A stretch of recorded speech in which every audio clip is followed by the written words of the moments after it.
قال فما خطبكم أيها المرسلون قالوا إنا أرسلنا إلى قوم مجرمين لنرسل عليهم حجارة من طين مسومة عند ربك للمسرفين فأخرجنا من كان فيها من المؤمنين فما وجدنا فيها غير بيت من المسلمين وتركنا فيها آية للذين يخافون العذاب الأليم وفي موسى إذ أرسلناه إلى فرعون بسلطان مبين فتولى بركنه وقال ساحر أو مجنون فأخذناه وجنوده فنبذناهم في اليم وهو مليم وفي عاد إذ أرسلنا عليهم الريح الأقيم ما تذر من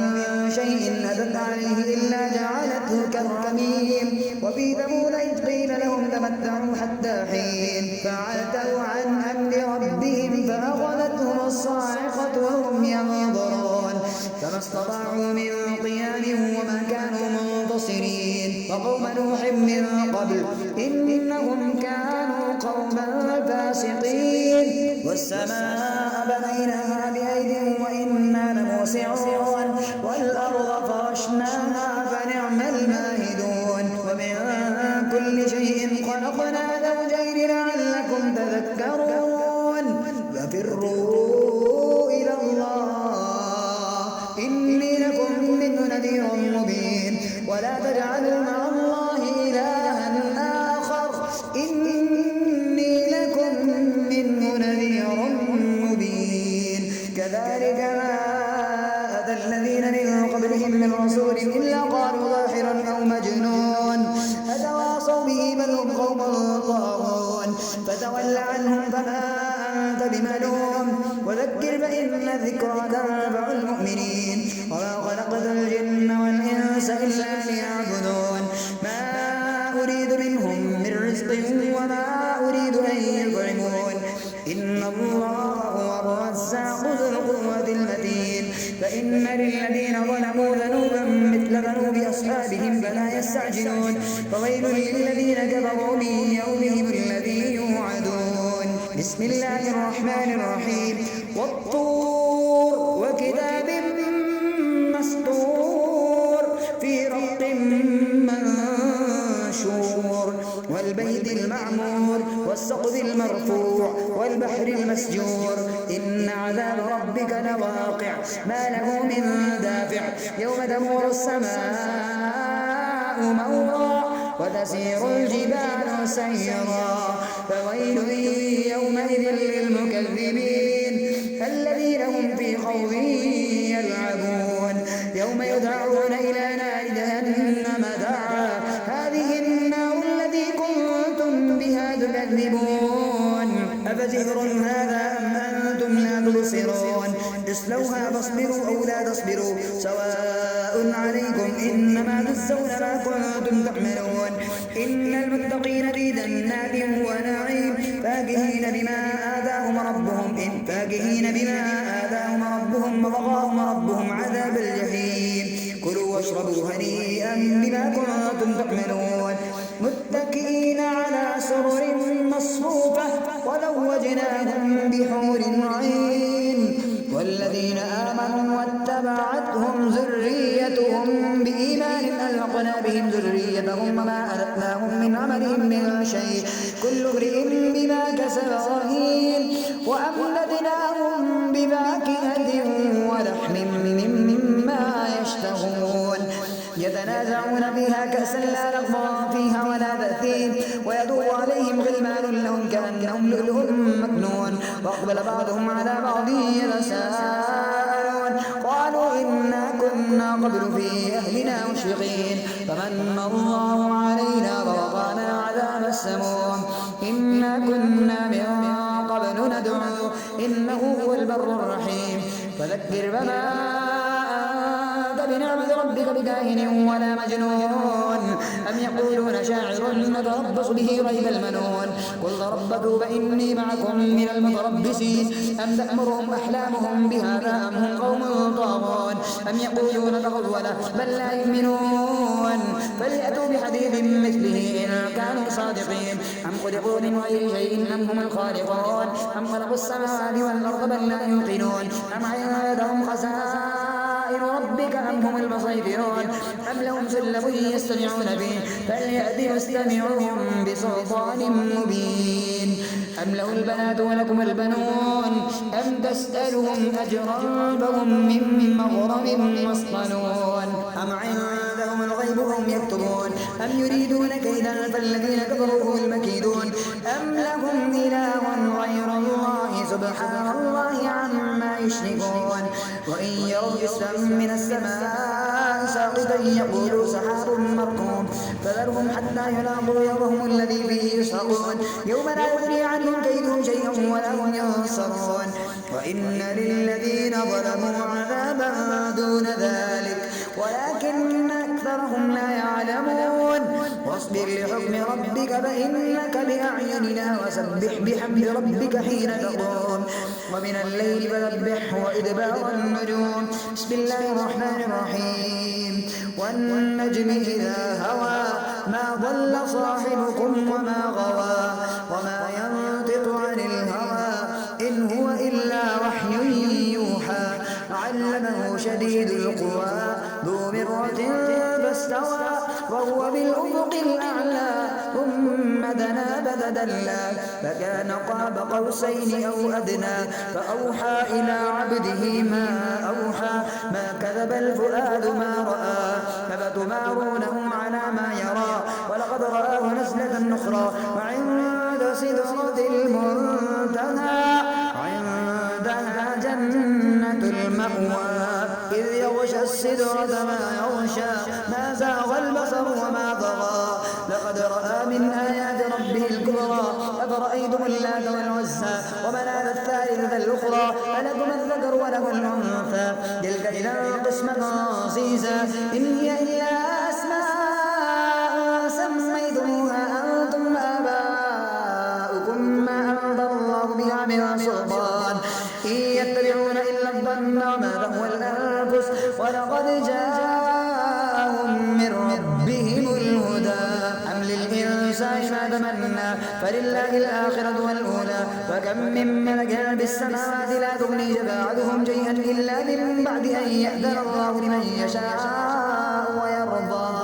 إن الذين لا يؤمنون بالآخرة ليسمون الملائكة تسمية الأنثى وما لهم به من علم إن يتبعون إلا الظن وإن الظن لا يغني من الحق شيئا فأعرض عمن تولى عن ذكرنا ولم يرد إلا الحياة الدنيا ذلك مبلغهم من العلم إن ربك هو أعلم بمن ضل عن سبيله وهو أعلم بمن اهتدى ولله ما في السماوات وما في الأرض ليجزي الذين أساءوا بما عملوا ويجزي الذين أحسنوا بالحسنى الذين يجتنبون كبائر الإثم والفواحش إلا اللمم إن ربك واسع المغفرة هو أعلم بكم إذ أنشأكم من الأرض وإذ أنتم أجنة في بطون أمهاتكم فلا تزكوا أنفسكم هو أعلم بمن اتقى أفرأيت الذي تولى وأعطى قليلا وأكدى أعنده علم الغيب فهو يرى أم لم ينبأ بما في صحف موسى وإبراهيم الذي وفى ألا تزر وازرة وزر أخرى وأن ليس للإنسان إلا ما سعى وأن سعيه سوف يرى ثم يجزاه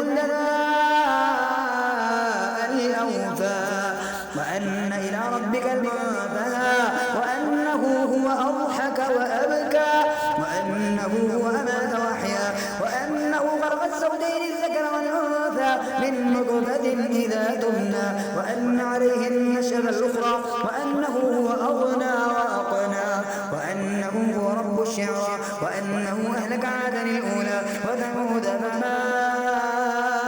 أبقى وقوم نوح من قبل إنهم إنهم كانوا هم أظلم وأطغى والمؤتفكة أهوى فغشاها ما غشا فبأي آلاء ربك تتمارى هذا نذير من النذر الأولى أذفت الآذفة ليس لها من دون الله كاذبة أفمن هذا الحديث تعجبون وتضحكون ولا تبكون وأنتم سامدون فاسجدوا لله واعبدوا. بسم الله الرحمن الرحيم. اقتربت الساعة وانشق القمر وإن يروا آية يعرضوا ويقولوا سحر مستمر فكذبوا واتبعوا أهواءهم وكل أمر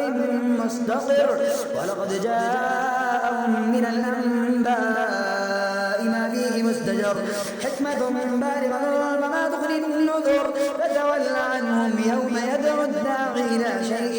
نكر خش عن أبصارهم يخرجون من الأجداث كأنهم جراد منتشر مهطعين إلى الداع يقول الكافرون هذا يوم عسير كذبت قبلهم قوم نوح فكذبوا عبدنا وقالوا مجنون وازدجر فدعا ربه أني مغلوب فانتصر ففتحنا أبواب السماء بماء منهمر وفجرنا الأرض عيونا فالتقى الماء على أمر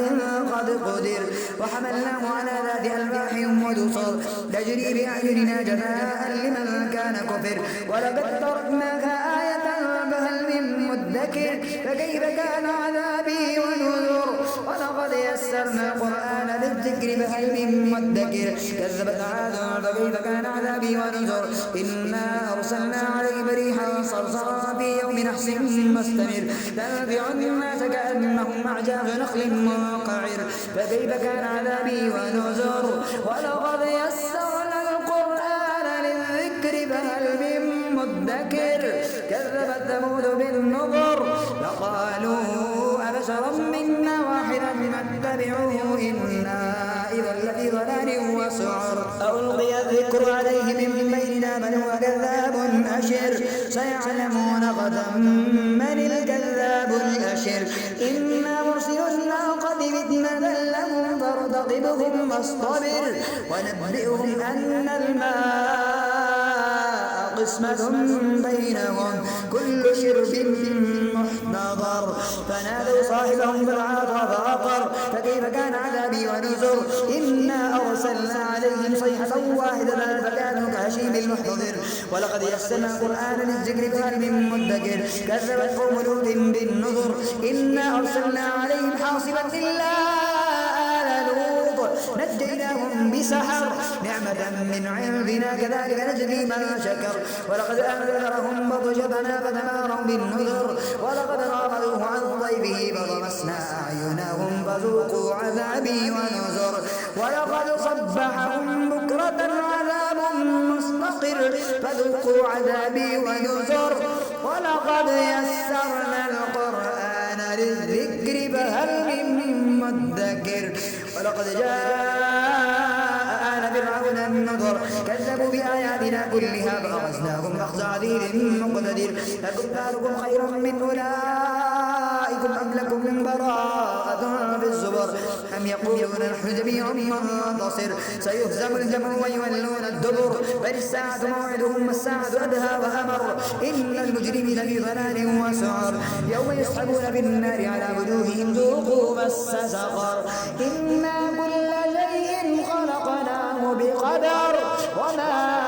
أمرنا إلا واحدة كلمح بالبصر ولقد أهلكنا أشياعكم فهل من مدكر وكل شيء فعلوه بالزبر وكل صغير وكبير مستطر إن المتقين في جنات ونهر في مقعد صدق عند مليك مقتدر. بسم الله الرحمن الرحيم. الرحمن علم القرآن خلق الإنسان علمه البيان الشمس والقمر بحسبان والنجم والشجر يسجدان والسماء رفعها ووضع الميزان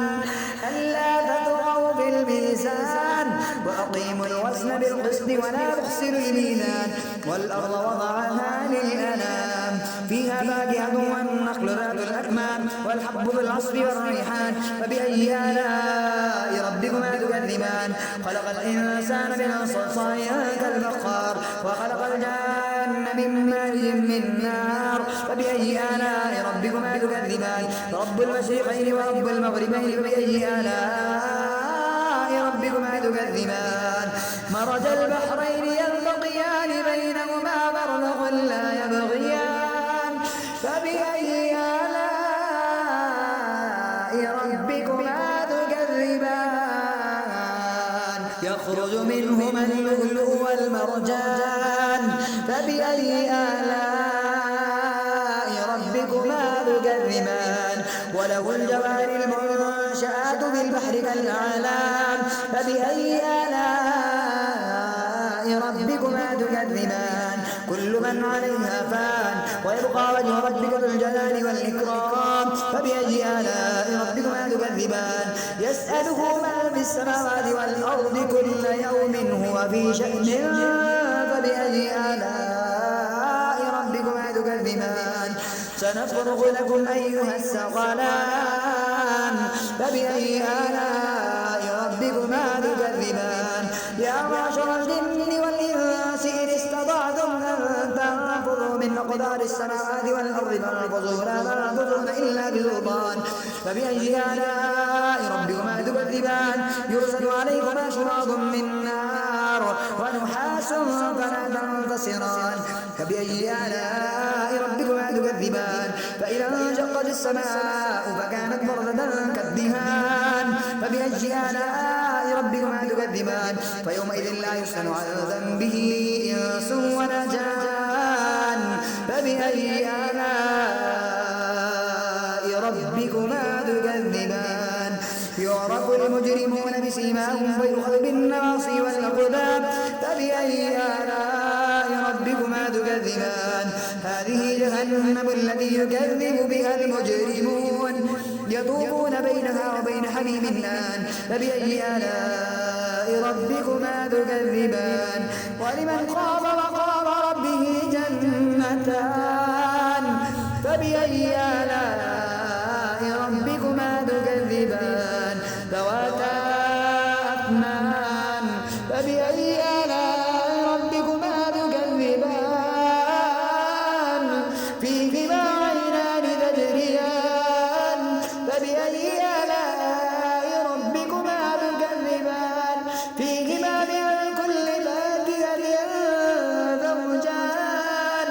فبأي آلاء ربكما تكذبان متكئين على فرش بطائنها من استبرق وجنى الجنتين دان فبأي آلاء ربكما تكذبان فيهن قاصرات الطرف لم يطمثهن إنس قبلهم ولا جان فبأي آلاء ربكما تكذبان كأنهن الياقوت والمرجان فبأي آلاء ربكما تكذبان هل جزاء الإحسان إلا الإحسان فبأي آلاء ربكما تكذبان ومن دونهما جنتان فبأي آلاء ربكما تكذبان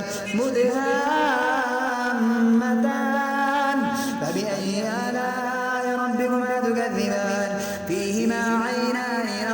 نضاختان فبأي آلاء ربكما تكذبان فيهما فاكهة ونخل ورمان فبأي آلاء ربكما تكذبان حور مقصورات في الخيام فبأي آلاء ربكما تكذبان لم يطمثهن إنس